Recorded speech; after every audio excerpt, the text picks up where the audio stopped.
Alors, donc dans cet exercice, nous allons utiliser, en fait, on va résoudre le problème grâce à la formulation forte. Alors, vous n'êtes pas dans un cours de MMEF, mais effectivement, on va parler de formulation forte parce que c'est exactement les données du problème. Donc, dans cette formulation forte, ça c'est un rappel de votre cours. Dans cette formulation forte, vous avez plusieurs équations qui sont données. Donc, entre autres, une équation différentielle qui est la divergence de sigma plus fd qui est égale à rho gamma lorsqu'on est en dynamique et qui est égale en fait à 0 quand on est en statique. Donc, ce qui est notre cas dans ce problème-là. Donc ici, on va prendre le vecteur nul puisque on est effectivement en statique. Donc cette équation, elle est à vérifier en fait, alors avec la suivante d'ailleurs, elle est à vérifier sur quel que soit le point M, élément de oméga. Alors oméga, c'est mon solide. Et donc, quel que soit le point M à l'intérieur de ce solide, eh bien, mon tenseur des contraintes doit vérifier cette relation, puisque en fait, ce que j'ai pas mis ici, c'est que sigma dépend de M, bien sûr, tous ces paramètres-là dépendent de M. Donc, qu'est-ce qui s'applique en fait sur ce solide? Eh bien, la première chose qui s'applique, on le voit partout, il y a ce qu'on appelle les forces de volume. Donc ça, c'est Fd. En général, c'est la gravité. Dans notre problème ici, eh bien, Fd égale 0, mais c'est juste pour l'exercice en cours. Donc, ça veut dire qu'on ne va pas prendre en compte en fait le poids propre de la poutre. Ensuite, ce qu'on peut dire derrière avec cette équation, donc là, on a notre domaine oméga qui est ici. Voilà. Ce qu'on peut dire également, c'est que sur ce domaine-là, donc dans le volume, vous devez aussi respecter en tout point cette relation-là, c'est-à-dire qu'il faut que votre tenseur des contraintes soit égal à sa transposée pour que votre tenseur soit symétrique. Ça, ce sont les conditions limites dans le volume. Ensuite, vous avez, alors on ne parle pas vraiment de conditions limites, en fait, c'est des équations qui doivent être respectées dans tout le volume. Ensuite, sur une portion ici de votre solide, eh bien, vous allez avoir des efforts surfaciques externes qu'on va noter TD. Et donc là, sur la surface, vous avez donc des choses à respecter. Et entre autres, vous devez à chaque fois respecter que sigma n, qui est égal au vecteur contrainte, eh bien, doit être égal à TD, c'est-à-dire la pression, les efforts surfaciques qui sont donc sur la surface de oméga. Donc, cette surface-là, on va dire que ça, c'est quel que soit M, qui est élément de d rond oméga sigma. Donc, par exemple, cette surface qui est en rouge ici, là, eh bien, ça, c'est d rond oméga sigma. Ensuite, qu'est-ce qu'on peut avoir d'autre? En termes de ce que vous avez déjà vu en cours, je pense qu'on peut avoir que ça. D'ailleurs, on a besoin que de ça pour pour résoudre le problème qu'on nous pose dans le TD6. Ce que vous allez voir, ce que certains ont peut-être déjà vu en amphi, donc ça, c'est normalement c'est plus tard. Il faut voir que ça, ce n'est pas la formulation forte complète. Si vous voulez écrire complètement le problème, eh bien, il faut rajouter des petites choses. Entre autres, il faut rajouter une loi de comportement. Donc, il va se traduire ici par une relation linéaire entre le tenseur des contraintes et le tenseur des déformations, par un tenseur d'ordre 4 qui est le tenseur de comportement, qu'on appelle ici C. Epsilon va être lié à notre variable cinématique par sa relation classique, c'est-à-dire 1/2 du gradient de U plus la transposée du gradient de U. Et enfin, vous allez avoir des conditions aux limites supplémentaires à prendre en compte, qui sont du type U égale UD sur une surface qu'on va appeler cette fois-ci D de oméga U. Donc la surface D de oméga U, ça pourrait être par exemple cette surface-là. Voilà, donc ça serait D de oméga U. sur lequel serait appliqué en fait un déplacement posé. Alors on va pouvoir, par exemple, ici on pourrait faire que sur toute cette zone-là, eh bien on a UD qui est égal à 0, comme si on avait un encastrement. Voilà, donc ça c'est un problème complet. Alors vous reconnaissez des choses on va dire que vous avez vu en MMEF. Donc ça c'est ce qu'on appelle une condition limite de type Dirichlet. Et ici là vous avez une condition limite de type Neumann.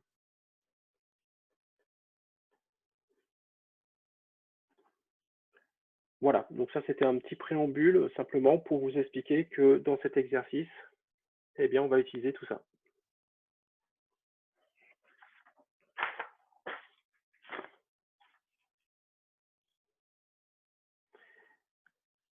Alors, une nouvelle note et on commence la résolution de l'exercice. Je vais faire un tout petit point avant. Alors, la partie A de l'exercice, qui est la plus longue, va nous poser des questions d'abord sur la partie donc la traduction de l'hypothèse H3. Donc, comment se traduit l'hypothèse H3? Donc, c'est une hypothèse sur la face inférieure.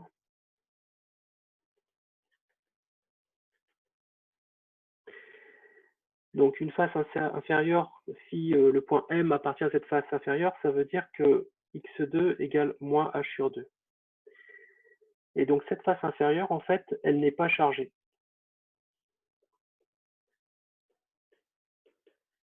Alors, c'est ce qu'on appelle en fait un bord libre. C'est aussi une condition de Neumann, en réalité.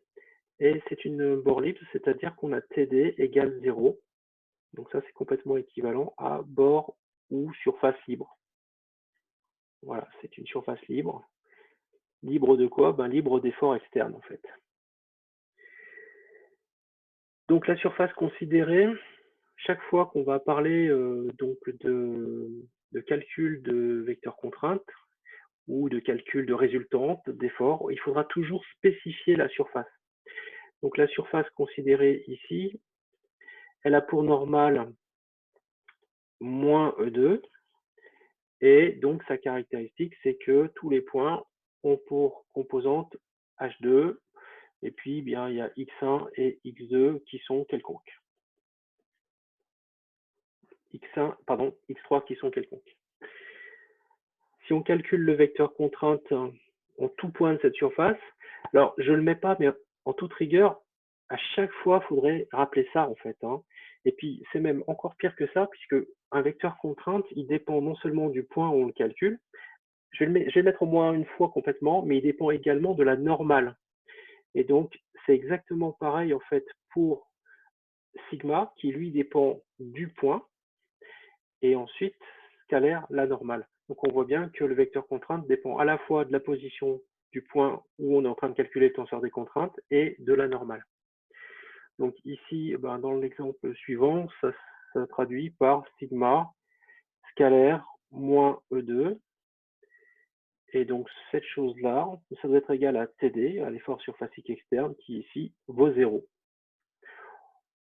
On conduit le calcul et on va trouver 0 moins sigma de 1, 0 moins sigma de 2, dans la base de I, qui doit être égal au vecteur nul, dans la même base.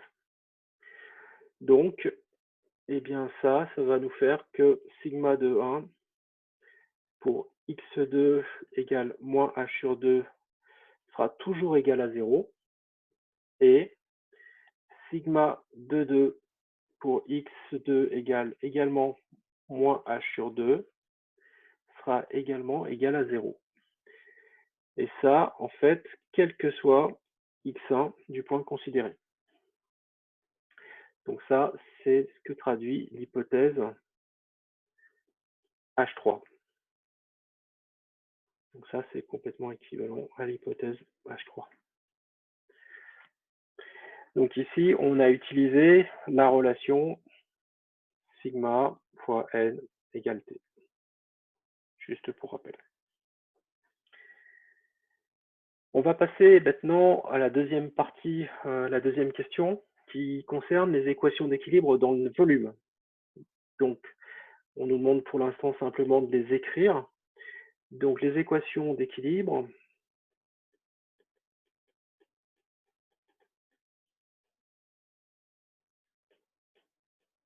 dans le volume. Donc ici, on avait des équations d'équilibre, mais sur une surface. Tandis que là, on va avoir les équations d'équilibre dans le volume. Eh bien, elles sont telles que, quel que soit le point M considéré, on doit avoir, dans le cas de la statique, divergence de sigma égale au vecteur nul. Donc la divergence de sigma, si vous vous souvenez bien, c'est la dérivée partielle de la composante ij du tenseur des contraintes par rapport à xj, portée par le vecteur ei. Donc, une fois que j'ai développé ça, j'obtiens d sigma 1,1 sur dx1 plus d de sigma 1,2 sur dx2.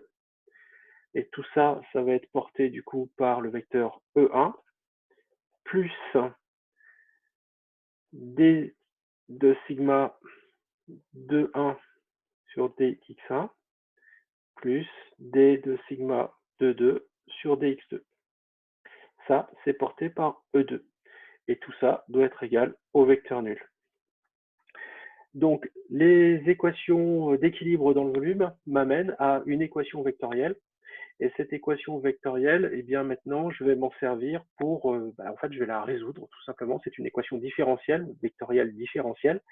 Je vais donc résoudre cette équation différentielle pour pouvoir obtenir les résultats recherchés. Donc, ça, c'est ce qu'on va appeler l'équation numéro 1. Voilà. Et cette chose-là, c'est ce qu'on va appeler l'équation numéro 2, histoire de les traiter indépendamment. Je vais changer de note maintenant. Alors, l'équation 1, on part de l'équation... Ah, il ne faut pas que j'écrive avec mon marqueur, ça ne va pas le faire. Donc, on part de l'équation 1.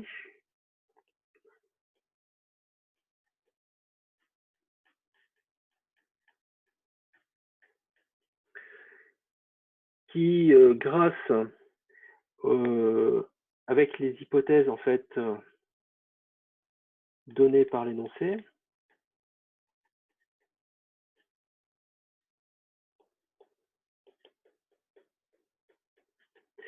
donc on vous disait que sigma A1, on va le prendre de la forme K de x1 multiplié par x2. Eh bien, dans ce cas-là, ça veut dire que cette équation 1 va me donner la dérivée de k, je pourrais mettre une dérivée droite parce que k ne dépend que de x1, mais c'est pas grave, par rapport à x1 fois x2, plus la dérivée partielle de d de sigma 1, 2 sur d de x2, eh bien ça doit être égal à 0. Là, c'est assez simple en fait d'intégrer en x2 pour obtenir ce que vaut sigma 1, 2. Donc ça va nous donner que sigma 1, 2 est égal à moins 1 demi de x2 carré plus d rond k sur d rond x1 plus une fonction de x1 que je ne connais pas.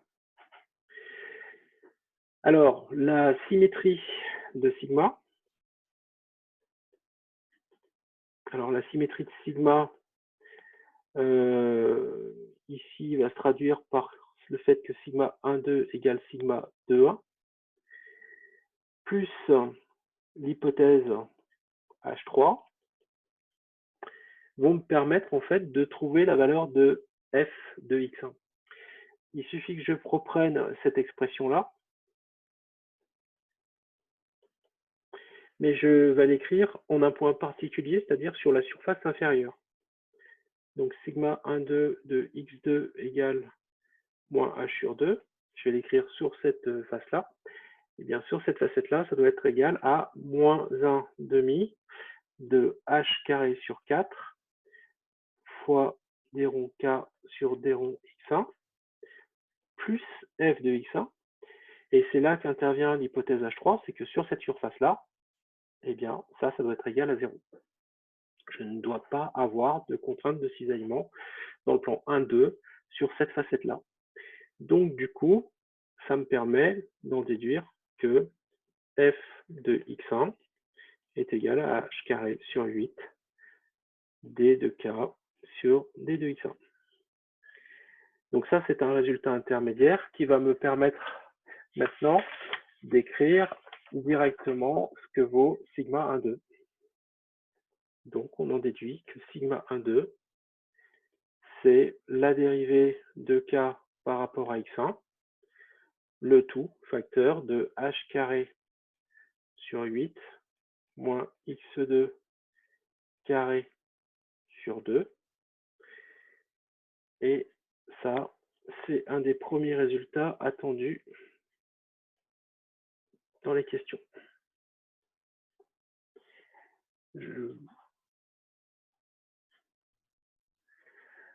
Maintenant, eh bien, on va utiliser l'autre équation. On va utiliser donc l'équation 2.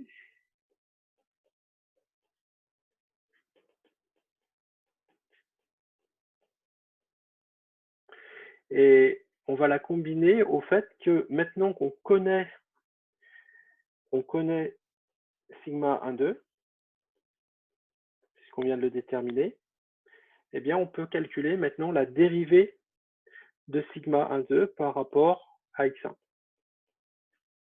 Et cette dérivée va être égale à la dérivée seconde de k par rapport à x1 fois h carré sur 8 moins x2 carré sur 2.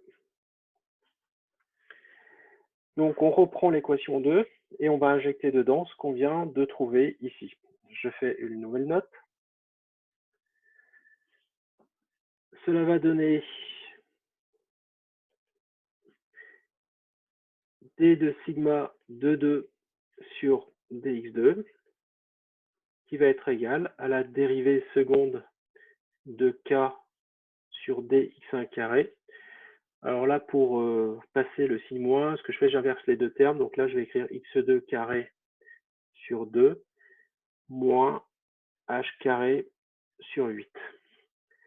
D'où, eh bien, on va pouvoir, en intégrant cette équation, obtenir sigma de 2 égale la dérivée seconde de k par rapport à x1, facteur de 1/6 de x2 au cube, moins h carré sur 8 x2, plus une autre fonction que je ne connais pas, qui est une fonction de x1.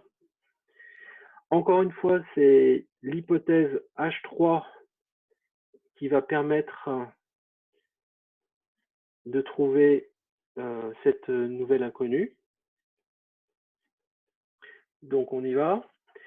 On va considérer que, alors c'est l'autre morceau de l'hypothèse H3, hein, on va considérer que sigma de 2 de x2 sur la surface inférieure est égal à 0. Ça c'est l'hypothèse H3. Donc ça veut dire que ce terme-là, alors tiens, je peux faire un truc assez sympa. Non, je maîtrise pas assez, on continue. D de k sur dx1 carré, facteur de 1/6 moins h carré sur 8 x2 plus g de x1. Une fois qu'on inverse en fait cette relation, ça nous donne directement ce que vaut g de x1. Donc g de x1, c'est moins la dérivée seconde de k par rapport à x1, h cube sur 24. D'où on en déduit la valeur de sigma de 2. Donc sigma de 2, ça va être la dérivée seconde de k par rapport à x1, facteur de 1/6 de x2 au cube, moins h carré sur 8 x2, moins h cube sur 24. Et donc voilà encore un résultat qui était attendu dans les questions.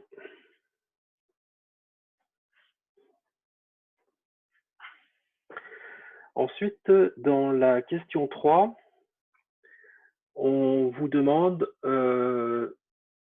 Alors, j'ai l'impression que je vais suspendre l'enregistrement. Donc maintenant, nous allons nous attacher à répondre à la question 3. Donc la question 3, c'est calculer en fait le vecteur contrainte sur une surface particulière.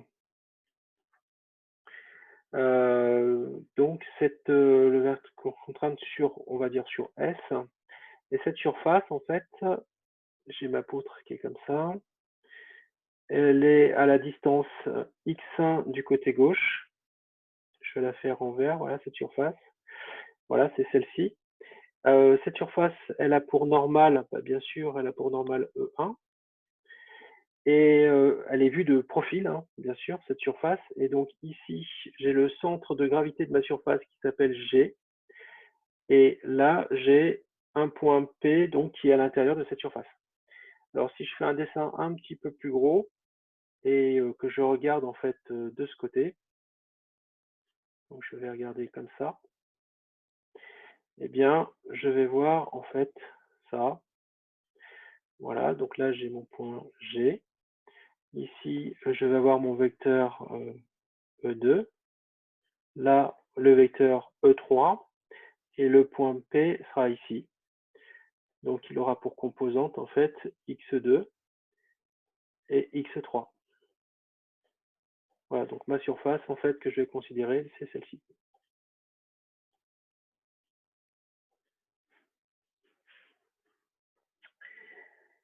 Le point G, sa particularité, c'est que il est en x1 et 0, 0 par rapport à x2, x3.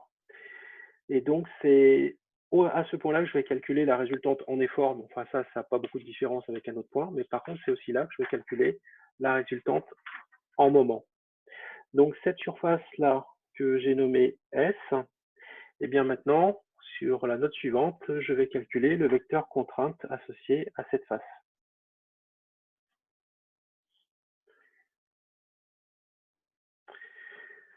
Donc, pour rappel, donc cette surface S a pour normale E1. Et donc, j'ai juste à écrire que T, c'est sigma scalaire E1, pardon, une fois contracté E1, ce qui veut dire que ça fait le sigma 1,1 E1 plus sigma 2,1 E2. Je le développe avec ce qu'on a déjà calculé, ça fait K de X1, X2, E2, plus la dérivée de K de X1,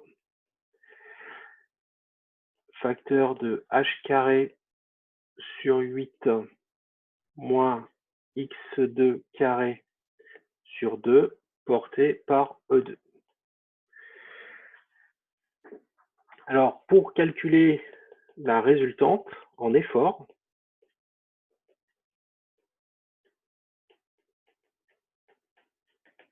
je vais utiliser une relation que vous avez apprise dans votre cours. Je vais dire que T, la résultante des efforts internes, que je vais appeler R1, c'est l'intégrale sur ma surface S de T ds. Alors, on est parti. C'est donc un effort vectoriel. C'est l'intégrale de moins b sur 2 à plus b sur 2 de l'intégrale de moins h sur 2 à plus h sur 2 de k. Alors, je vais arrêter de mettre les x1 parce que c'est trop long. Kx2 suivant E1 plus d de k sur dx1 de h carré sur 8 moins x2 carré sur 2. Et tout ça fois dx2, dx3. Alors, cette fois-ci, contrairement à l'exercice d'avant, je n'ai pas de problème de repère, puisqu'en fait, mes repères ici, E1 et E2, j'ai oublié le E2 qui était là. Mes vecteurs E1 et E2 ne dépendent pas de x2, x3. Donc, du coup, aucun souci pour pouvoir directement faire cette intégration. Donc, je vous passe les calculs intermédiaires. À la fin, on va trouver que, en fait, on n'a que B, facteur de K fois 0 suivant E1. Donc, en fait, on a un terme qui va s'annuler, plus la dérivée de K par rapport à X1, facteur de 3h³ sur 8 fois 3. Alors, j'ai mis le 3 et 3 ici, c'est pour faire 24 en fait, hein, moins h³ sur 24, porté par E2. Et donc, j'en déduis que R1, ma résultante des efforts internes, eh bien, c'est BH³ sur 12, multiplié par la dérivée de K par rapport à X1, porté par E2. Donc ça, c'est un résultat important. Ça, ma résultante des efforts internes en n'importe quelle section d'abscisse curviligne X1 va être égale à BH³ sur 12, B2K sur DX1, porté par E2. Et dans l'énoncé, on vous dit que ça, on va l'appeler F de X1. Si on avait été dans la théorie des poutres, on aurait appelé ça en fait T2 de X1. Et cette chose-là, ça s'appelle l'effort tranchant. Effort tranchant. Alors ça se comprend assez bien pourquoi on appelle ça l'effort tranchant, puisque vous avez votre poutre qui est comme ça, et vous venez donc faire une section comme ça, et vous allez essayer de trancher cette poutre en mettant un effort comme ça.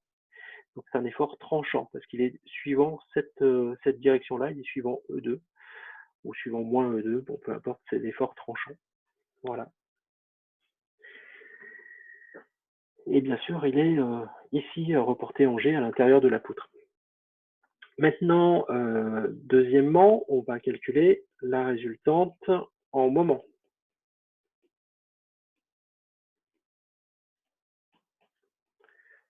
Alors, moment par rapport à G. Donc, cette résultante en moment, eh bien, vous avez vu dans le cours qu'elle vaut l'intégrale sur S de GP vectoriel T ds. Donc, le P, c'est celui que j'avais fait sur le dessin précédent. Donc, c'était notre point courant. Et donc, on va simplement prendre le vecteur contrainte et faire la multiplication donc par GP, le produit vectoriel par GP pour obtenir le résultat. Donc, on y va. Je vous mets juste la première ligne.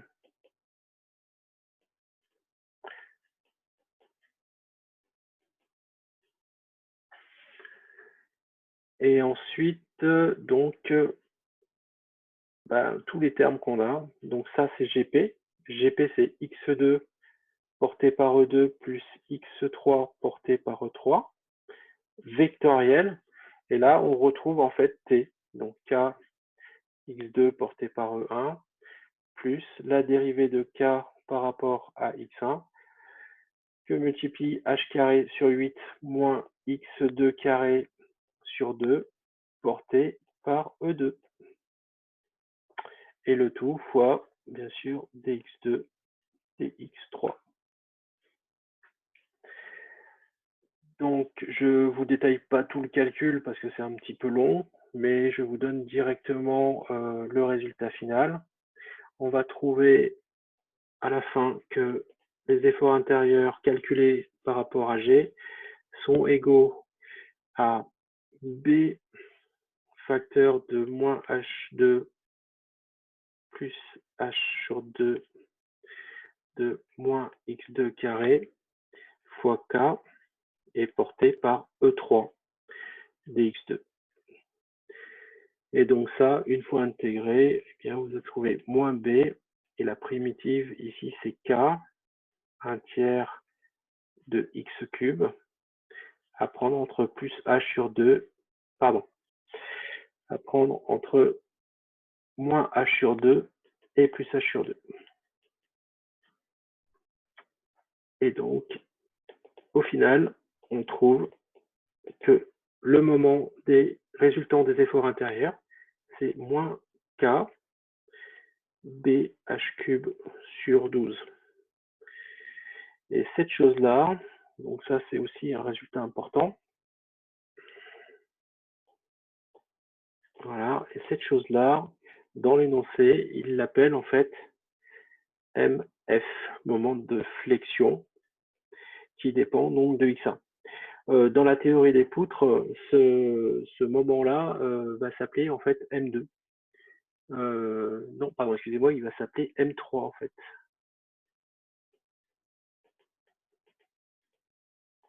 Parce qu'en fait, on va fléchir autour de l'axe 3.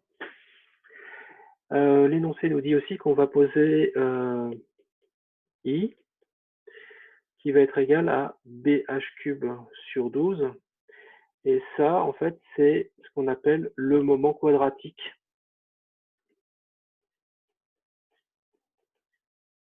Quadratique de la section.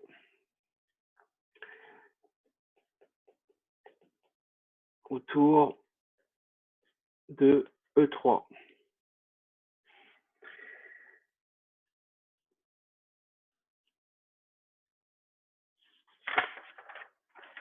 Alors, une fois qu'on a fait cette chose-là, eh bien, on peut passer à la question 4.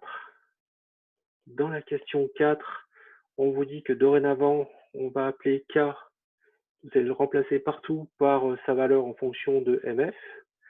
Donc, c'est moins MF sur I. Et ça va vous permettre donc de, du coup, ça va permettre aussi, du coup, d'avoir directement la valeur des composantes du tenseur des contraintes. Donc, on va obtenir sigma 1,1 égale moins mf sur i facteur de x2.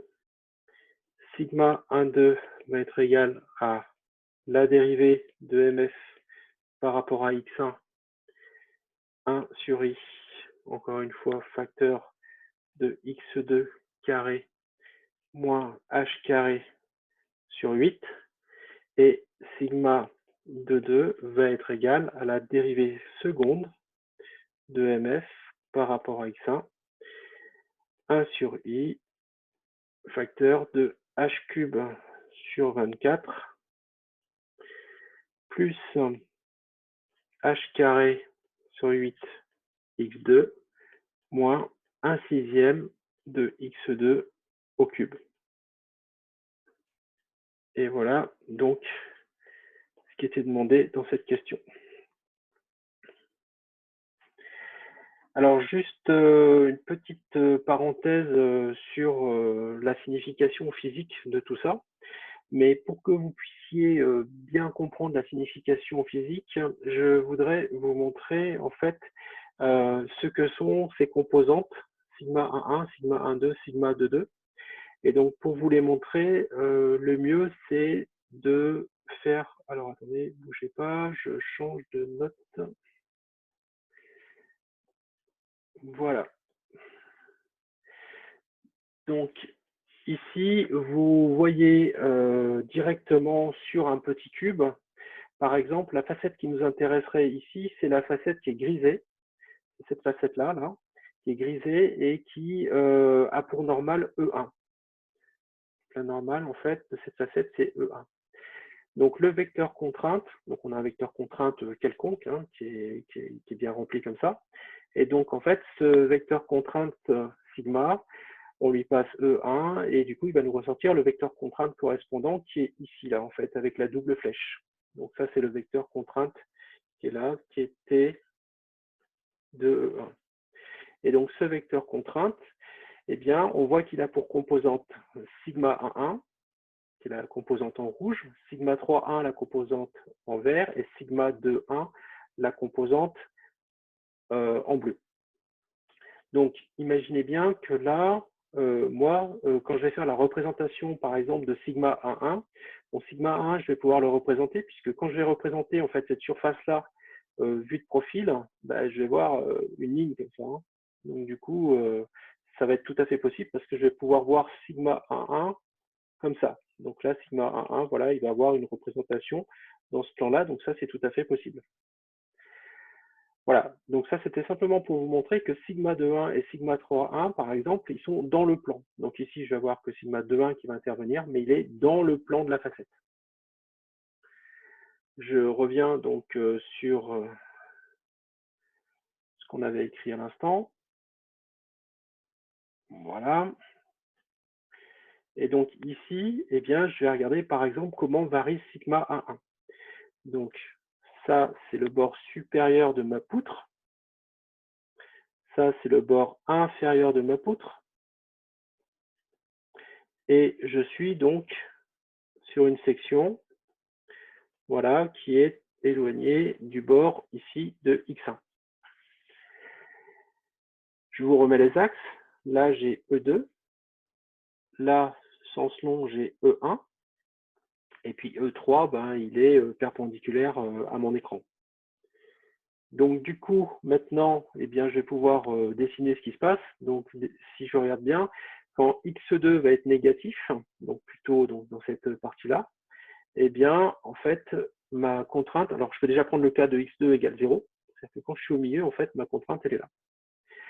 Si j'ai une répartition linéaire, je vois que j'ai une répartition linéaire, si je me mets en moins h sur 2, donc ma contrainte, en fait, du coup, si mf est positive, va être positive. Et donc, du coup, je vois que je vais être sur ce point-là. Et voilà, mon profil de contrainte va ressembler à ça. Donc, toutes mes petites contraintes ici, voilà, ça c'est sigma 1,1 sur cette partie-là. Et je peux faire exactement la même chose de l'autre côté, sauf que là, cette fois-ci, je vais être négatif.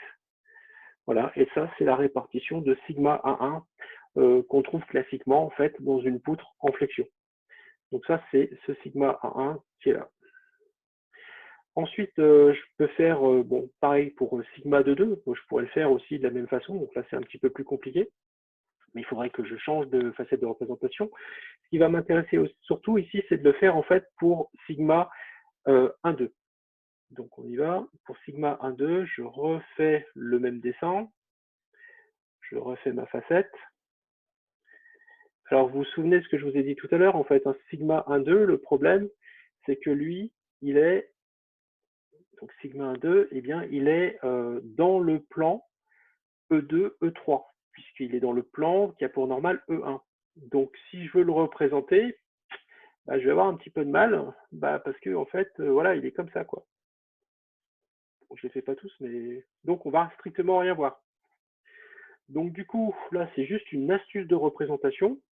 Tous mes vecteurs, là, je vais les relever de plus pi sur 2. Voilà, c'est simplement une astuce de représentation. Et donc, du coup, si je fais ça, eh bien, je vais pouvoir tracer ma répartition de sigma 1,2 qui est une répartition parabolique. Sigma 1,2, il vaut 0 sur les bords, ici.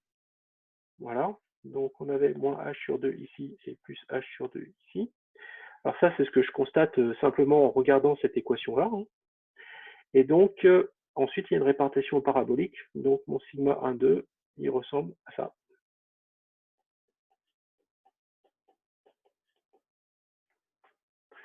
Voilà.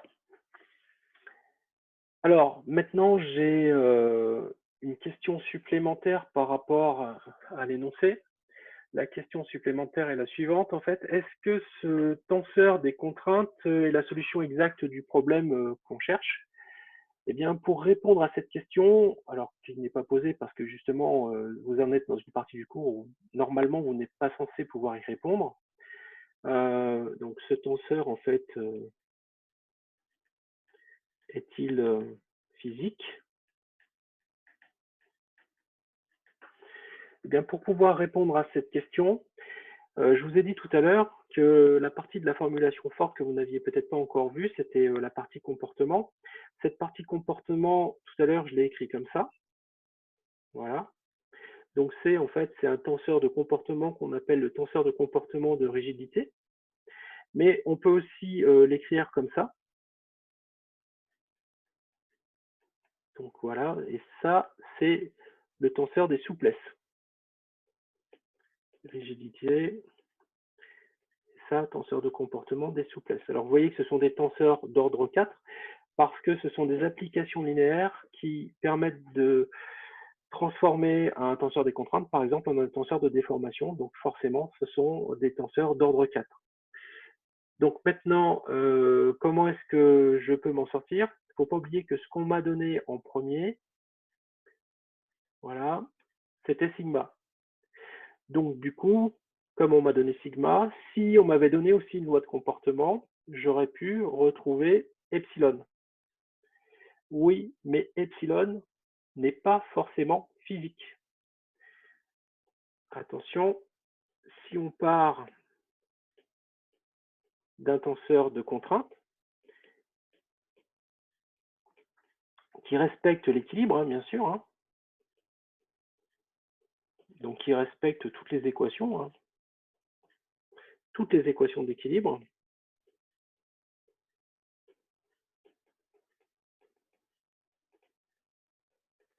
eh bien, c'est pas sûr qu'en fait il soit physique. Pourquoi? Eh bien parce que il faut aussi que epsilon respecte les équations de compatibilité.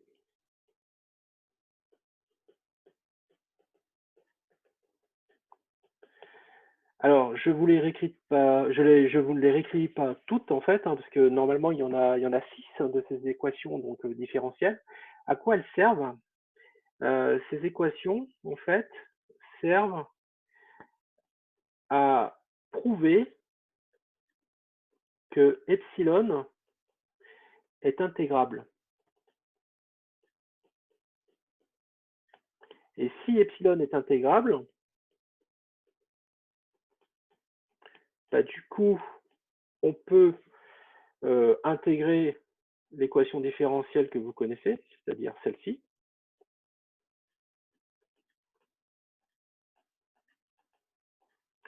pour remonter à U. Si epsilon ne respecte pas les équations de compatibilité, on ne pourra pas l'intégrer, donc on n'aura pas un champ de déplacement, donc le problème, la modélisation ne sera pas physique. Voilà, donc juste une petite parenthèse pour vous dire que les équations de compatibilité sont à vérifier normalement systématiquement si dans un énoncé ou dans un problème, on vous donne directement un tenseur des contraintes. Voilà, petite parenthèse refermée. Je vais continuer parce que je ne suis pas certain que vous m'entendiez encore tous très bien. Et puis après, je m'arrête une fois que j'ai fini la partie B. On passera sur la partie questions-réponses, mais sans donc écran, sans écran d'iPad diffusé en direct. Donc pour la partie B, on va postuler que sur la face supérieure, eh bien, nous avons une charge répartie constante, voilà, qui vaut Q. Ensuite, sur la face inférieure, on va considérer qu'on a deux appuis ici.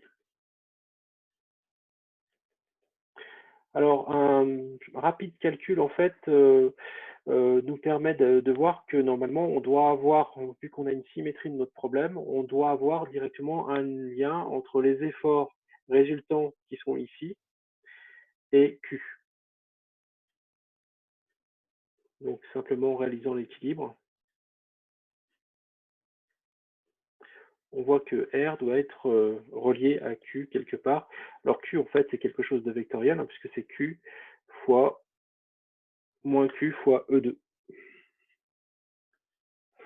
Alors la première chose qu'on vous donne du coup, c'est que vaut K. Alors vous donner K, ça revient en fait à vous donner l'expression du moment de flexion. Donc K, il vaut Q sur 2 facteur de X1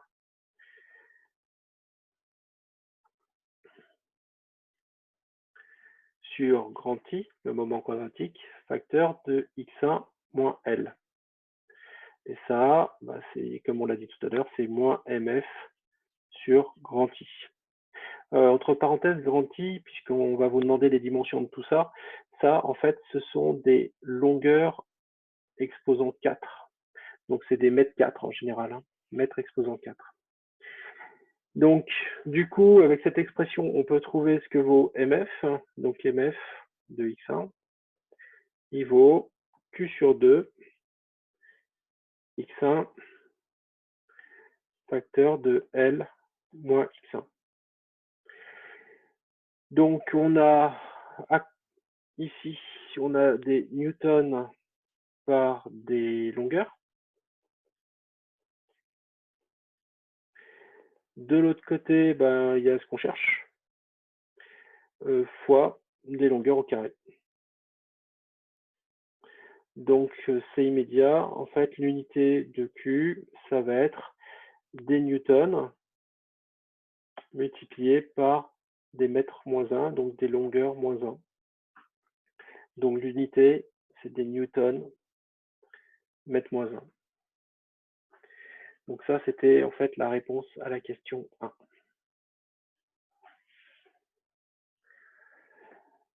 La question 2, on va la faire sur une nouvelle note.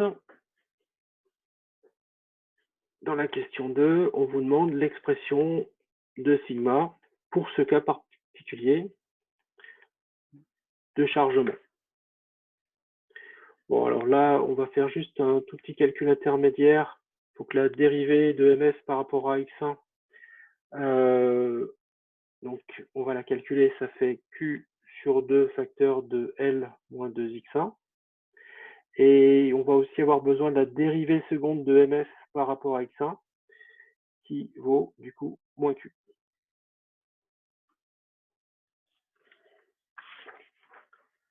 Alors avec ça et ce qu'on a fait dans la partie A, on peut directement déduire la valeur de sigma A1, qui vaut moins q sur 2i facteur de x2, x1 facteur de L moins x1.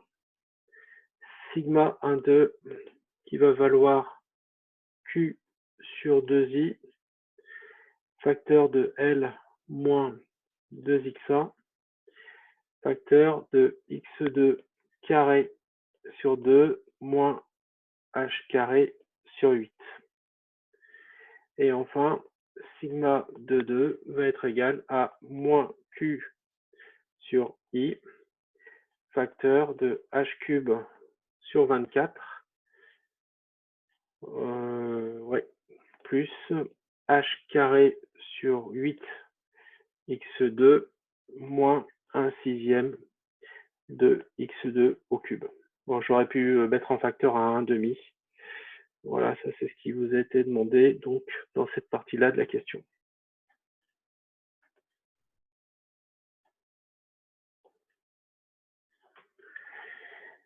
Alors, ces questions préambules ne sont pas très intéressantes puisqu'en fait, c'est que du calcul. Par contre, ce qui est plus intéressant, c'est la troisième question. Et la troisième question, donc, concerne les conditions limites. Les conditions limites,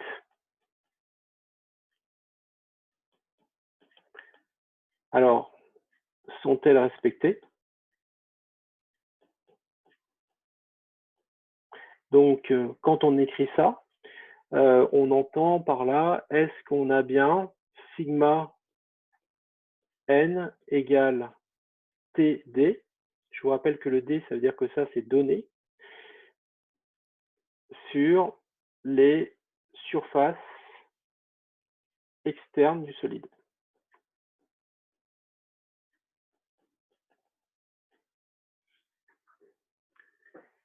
Donc, sur ces surfaces externes, est-ce que nos conditions limites sont respectées? Alors, pour pouvoir faire les calculs, on va faire un tout petit schéma pour nommer ces surfaces externes.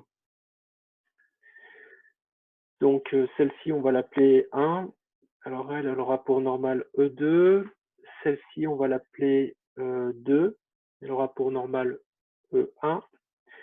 Celle-ci, on va l'appeler 3. Elle aura pour normale moins E2. Et celle-ci, on va l'appeler 4. Et elle aura pour normale moins E1. Donc, ma poutre, c'est tout ça. Et donc, maintenant, on va aller regarder les surfaces une par une, la 1, la 2, la 3 et la 4. Je change de note.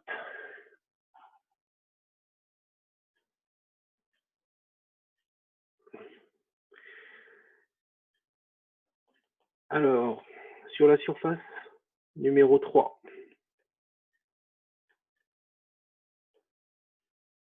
eh bien, sur la surface numéro 3, je vous rappelle que la numéro 3, c'est celle qui est en dessous. Et il se trouve que pour déterminer le tenseur des contraintes, on a respecté l'hypothèse H3. Donc H3 est imposé, et donc il n'y a aucune raison que, eh bien, effectivement, notre vecteur contrainte, T, bien, il va être égal à TD dans ce cas-là, il va être égal à 0. Donc ça, c'est directement respecté parce que on a tout simplement imposé cette hypothèse-là au départ de notre problème. Ensuite, on va regarder la surface 1.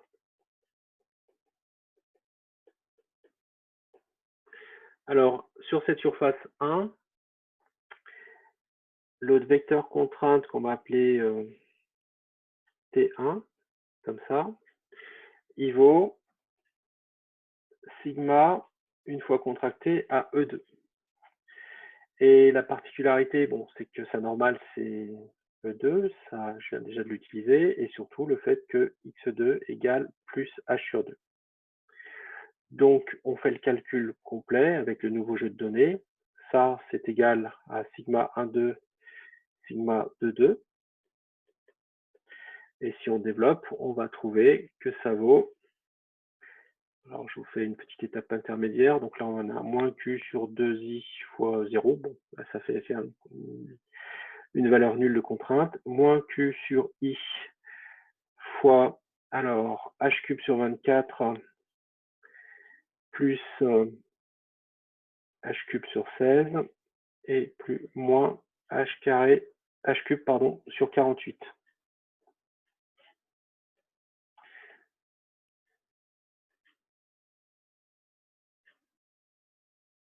Et tout ça, toujours dans la même base EI, bien sûr.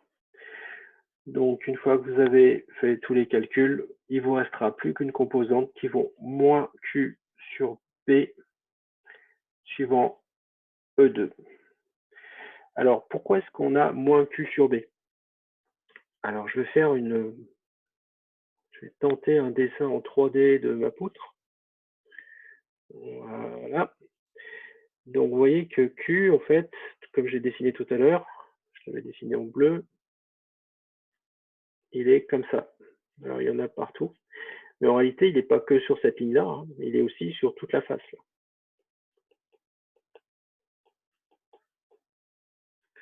Donc, si je regarde une facette qui m'intéresse comme ça, voilà,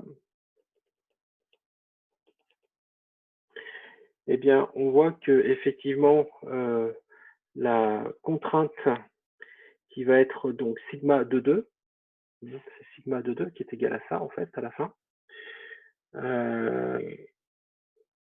Eh bien, cette contrainte, effectivement, elle va valoir Q divisé par B. B, je vous rappelle, c'est ma largeur qui est ici. Et j'ai un signe moins parce que je suis en moins E2. Voilà, donc ça, c'est sigma de 2. Donc, ce qui veut dire que ça, c'est vérifié. Je présente bien, en fait, voilà, c'est sigma de 2, mais en réalité, ça, ce que j'ai écrit, c'est pas sigma de 2. Il faut quand même pas que j'écrive ça. C'est quand même un peu faux. Ça, c'est directement T de la surface 1, qui a pour normale E2, c'est moins Q sur B, E2. Donc ça, c'est vérifié. C'est bien égal à TD.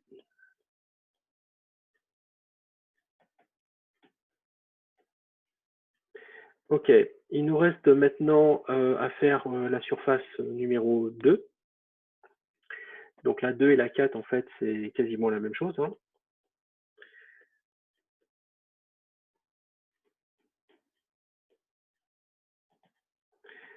On a T, le vecteur contrainte de la surface 2, c'est sigma, une fois contracté à E1.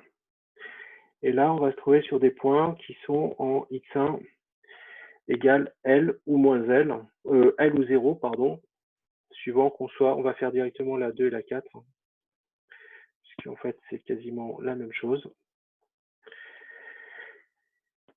Alors, on continue le calcul. Ça va nous faire à la fin il n'aura plus que sigma A1, sigma 1,2 dans EI. Et ça, alors ça va plutôt bien aller parce que je vous rappelle que ces surfaces en fait sont des surfaces libres. Hein. On n'a pas d'effort dessus. Donc TD égale 0. Donc ici, ben, cette première composante sigma 1 va être nulle, donc ça commence bien. Par contre, celle-ci, elle vaut Q sur 2I facteur de L facteur de H carré sur 8 moins X2 carré sur 2. Et là, ben, la patatras, en fait, ça, c'est différent de TD qui est égal à 0. Donc ça, c'est pas respecté. Donc on pourrait se dire, bien, ce tenseur des contraintes-là ne va pas faire l'affaire pour la modélisation de ce problème-là, parce que effectivement, donc on n'a pas respecté l'équilibre en tout point de toutes les surfaces. On a 2 surfaces sur 4 pour lesquelles on ne respecte pas cet équilibre en tout point. Alors malgré tout, on ne va pas le jeter totalement à la poubelle, ce tenseur des contraintes-là, parce que si on essaye de calculer la résultante des efforts internes, des efforts externes, des efforts internes, pardon, sur les surfaces qu'on vient de considérer, c'est-à-dire la 2 et la 4, c'est ce qu'on va faire maintenant. Résultante des efforts internes sur la surface 2 et 4. Bon, on va prendre par exemple celle qui a pour normale E2. Alors cette résultante des efforts internes, si on la calcule, on va la calculer en x1 égale L par exemple. Donc comme je vous ai dit, pour la surface qui a pour normale E2, eh bien celle-ci, elle va valoir I D2K sur DX1 suivant E2. On continue donc à faire le développement. Ça va nous faire I par Q sur 2I de 2L moins L. Donc toujours suivant E2. Et ça, c'est égal à QL sur 2 suivant E2. Donc bien sûr, si on fait la même chose en 0, on va trouver pareil. Et si vous vous souvenez de ce que je vous avais montré tout à l'heure, on était sur 2 appuis. Voilà la ligne moyenne de ma poutre. On pourrait remplacer notre charge répartie qui était comme ça par un effort équivalent qui vaudrait, donc cet effort-là vaudrait F égale Q fois la longueur de la poutre. Je vous rappelle que la longueur de la poutre, c'est L. Voilà, donc on va remplacer notre charge répartie par, c'est juste pour faire l'équilibre, hein, par cette charge ponctuelle au centre de la poutre qui vaut QL. Et donc, les deux résultantes qui sont ici, à cause de la symétrie du problème, si vous écrivez donc l'équilibre, eh bien, vous avez donc 2 R ext, donc celles-là je vais les appeler R ext, donc 2 fois R ext plus QL doit être égal à 0. Donc ça, c'est tout porté par l'axe E2. Et donc, on va trouver que R ext, eh ben, ça doit être égal à QL sur 2. Conclusion. Alors, je vais le mettre comme il faut, c'est porté par E2. Voilà. Conclusion, ben, ça veut dire que sur ces faces-là,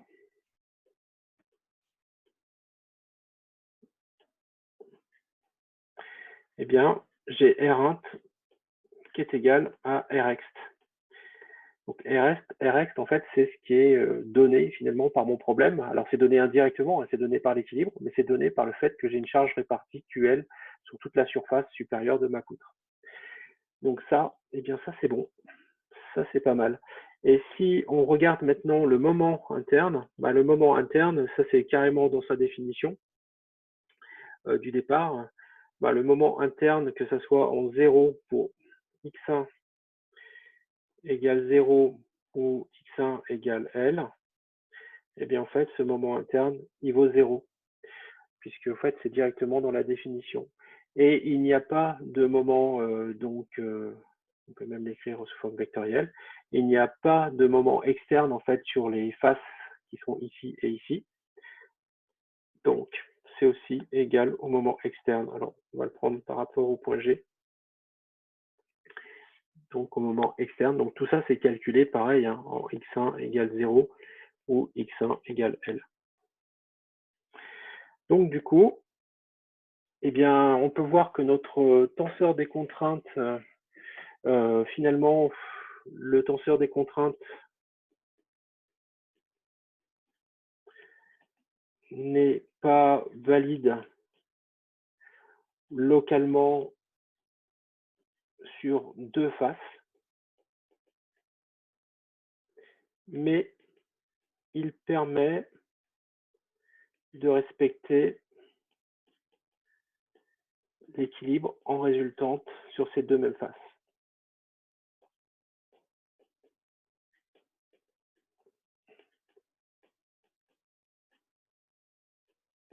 Donc, bah, c'est pas si mauvais que ça. Et donc, on va clôturer cet exercice sur ce point-là.